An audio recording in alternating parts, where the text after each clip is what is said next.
বাংলাদেশের চলচ্চিত্র জগতে অঞ্জনা এক উজ্জ্বল নক্ষত্র। 1980 ও 1990 এর দশকে তিনি দর্শকদের হৃদয়ে অনবদ্য ছাপ রেখেছেন। শুধু তার চমৎকার অভিনয়ের জন্যই নয়, বরং তার চরিত্রগুলো মর্মস্পর্শী আবেগ এবং মানবিক স্পর্শের কারণে। অঞ্জনা ছিলেন সেই নায়িকা যিনি গল্পের মধ্যে প্রাণ ভরে তুলতে পারতেন এবং দর্শকদের সত্যিকারের অর্থে চরিত্রের সঙ্গে যুক্ত করে রাখতেন।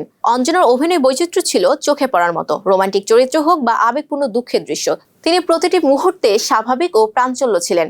দর্শক সহজেই তার চরিত্রের সুখ বেদনা অনুভব করত। এই দক্ষতা তাকে কেবল জনপ্রিয় নায়িকা বানায়নি, বরং বাংলা চলচ্চিত্রের মানকে নতুন উচ্চতায় পৌঁছে দিয়েছে। তিনি অভিনয় করেছেন বহু সফল ও স্মরণীয় চলচ্চিত্রে।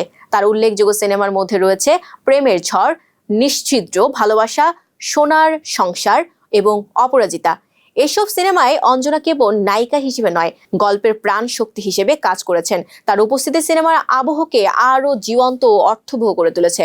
শুধু অভিনয় নয়, অঞ্জনা তার পেশাদারিত্ব, দৃঢ় মনোভাব এবং দর্শকের প্রতি আন্তরিক ভালোবাসার জন্যও পরিচিত। চলচ্চিত্রের মাধ্যমে সামাজিক বার্তা পৌঁছে দেওয়া, চরিত্রের আবেগ ফুটিয়ে তোলা, সব ক্ষেত্রেই তিনি ছিলেন অনন্য।